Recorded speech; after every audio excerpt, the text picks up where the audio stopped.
Oi pessoal, eu sou a Lara, estou aqui para defender o meu projeto final da disciplina de Projetos de Engenharia de Materiais 2, cujo tema foi Síntese e Caracterização de Nanopartículas de Prata, AGNPS. O meu orientador foi o professor Osmar. Primeiro, eu gostaria de fazer um breve sumário sobre o que eu vou tratar nesse trabalho. A princípio, eu vou fazer uma introdução sobre biomateriais, trazer uma definição. Logo após eu vou falar sobre o titânio, porque ele é um dos biomateriais mais utilizados, trazer algumas características dele e por que ele foi escolhido para esse trabalho. Logo após eu vou falar sobre infecções médicas devido à utilização de próteses, já que mesmo tendo um material com características bem controladas, ainda é possível ter infecções e por que elas acontecem. Logo após eu vou falar sobre nanopartículas de prata, já que ela é um agente antibacteriano muito poderoso e por que utilizá-las. Depois eu vou trazer como obter as nanopartículas, que é através de síntese. Por fim, então, eu vou definir os meus objetivos desse trabalho. Logo após eu vou trazer material e métodos, a metodologia desse trabalho que foi utilizada, os meus resultados e, por fim, eu vou fazer a conclusão. Começando, então, nós temos que os biomateriais, eles são substâncias ou uma combinação de substâncias, que podem ser sintéticas ou naturais, que podem ser utilizadas para melhorar, aumentar ou substituir, de forma parcial ou inteiramente, sistemas biológicos. Então, o que a gente já sabe sobre os biomateriais, o que dá para perceber logo de cara, é que precisam ser materiais muito bem controlados, que tenham características muito específicas, porque eles vão estar em contato com o corpo humano. E, justamente por isso, não é qualquer material que pode ser utilizado. E depende também da aplicação.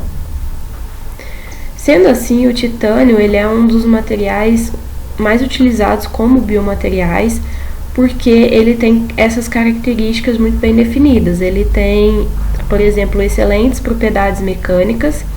Um exemplo disso aqui seria o seu módulo de elasticidade, que é muito parecido com o do corpo humano, e quanto mais parecido, melhor.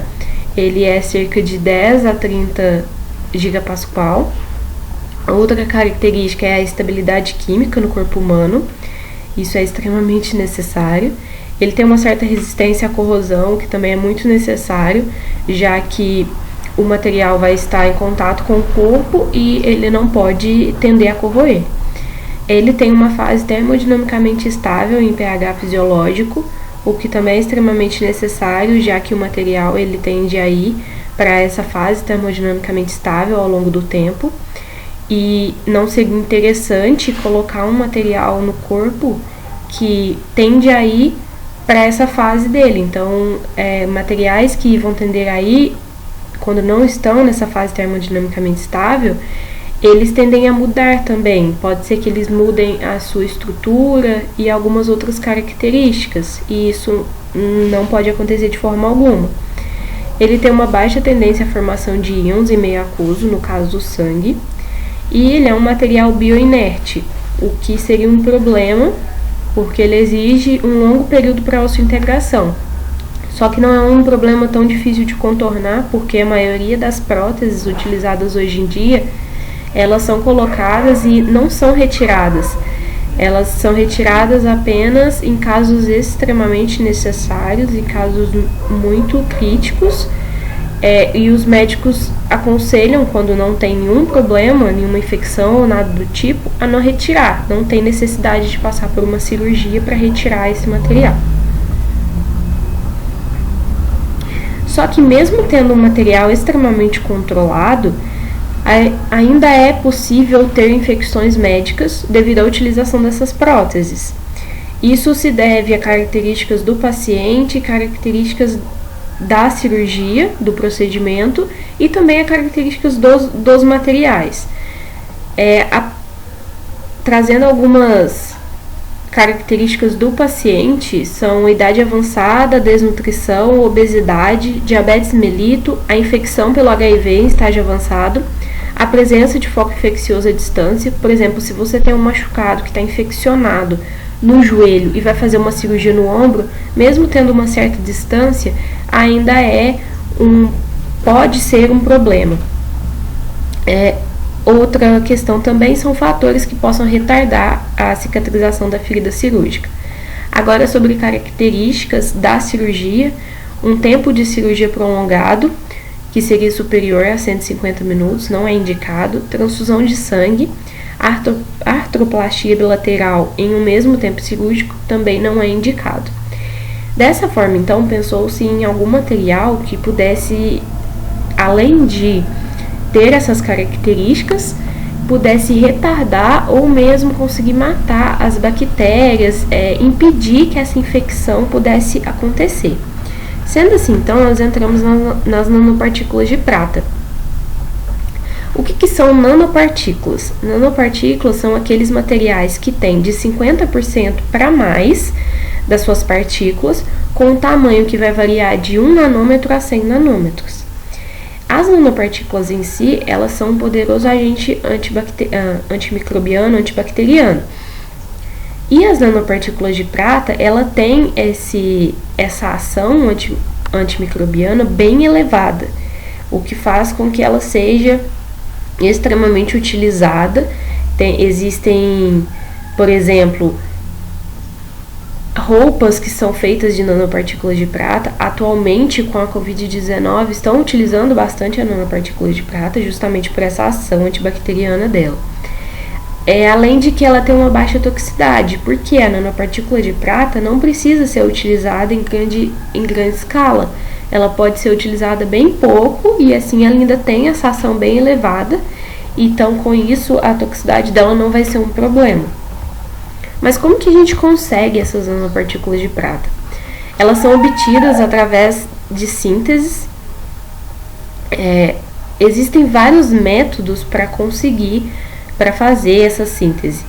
Só que o método que a gente escolheu para esse projeto foi o método de redução química, porque ele pode ser feito em grande escala, ele é utilizado na indústria, além de que ele tem um baixo custo e ele é feito em um tempo controlado, além de que quando é feito por esse método tem a possibilidade de se escolher o tamanho da nanopartícula e o seu formato, é mais fácil.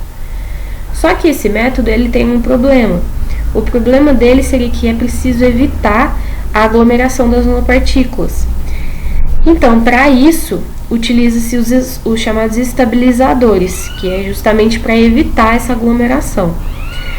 Além de que deve ser feita uma limpeza extremamente rígida de todas as vidrarias, de todos os materiais que vão ser utilizados, que vão entrar em contato com a síntese, porque qualquer sujeira pode ser um potencial sítio de nucleação para as nanopartículas, de forma que elas se aglomerem, e é isso que a gente quer evitar.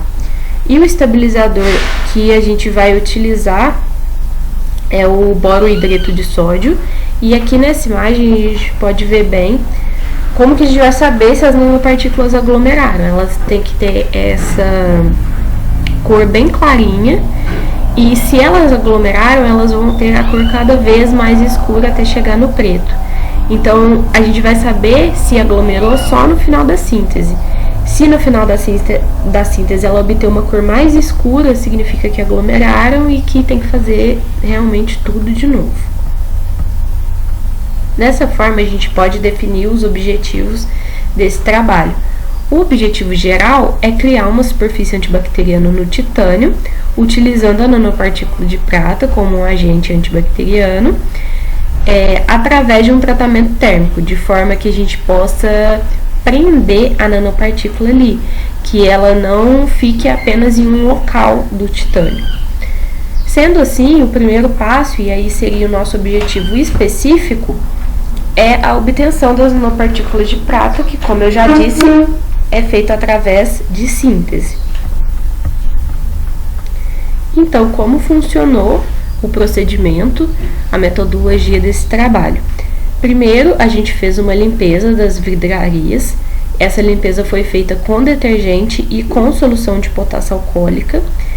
porque tem que ser uma limpeza extremamente rígida mesmo para eliminar todos os potenciais sítios de nucleação que pode gerar a agregação das nanopartículas de prata.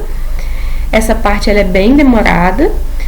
Logo após é feito, pegou-se, né, o borohidreto de sódio, ele foi mantido em banho de gelo ao abrigo da luz e sob agitação constante.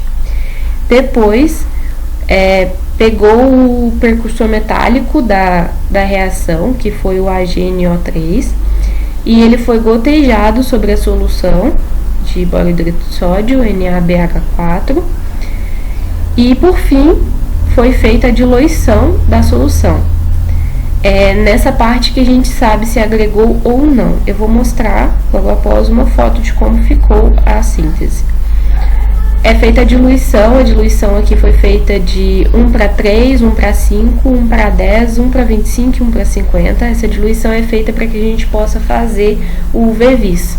E o UV-Vis ele é realizado para que a gente possa fazer a caracterização da nanopartícula, para analisar o comprimento de onda relativo, a ressonância de plasmas superficiais.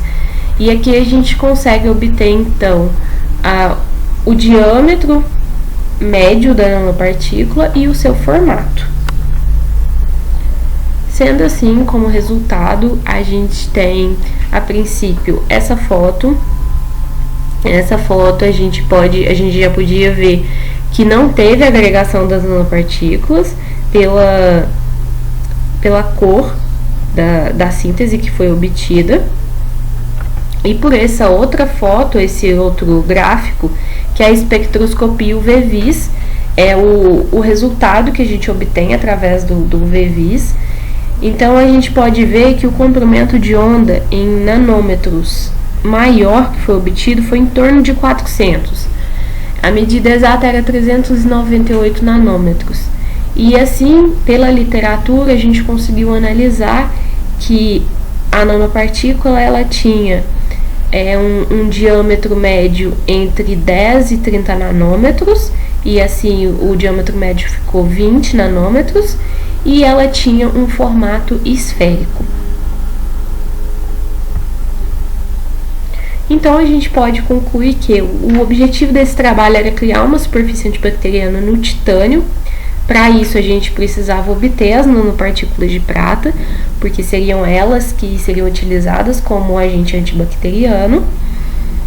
Para isso foi utilizado o método de redução química, como eu já falei, devido às características que ele tem. Logo após a síntese foi realizado o UV-Vis, para que a gente pudesse caracterizar a síntese, e dessa forma a gente conseguiu como resultado que as nanopartículas elas tinham um diâmetro de 20 nanômetros médio e o formato esférico. Muito obrigada, qualquer dúvida pode mandar no meu e-mail.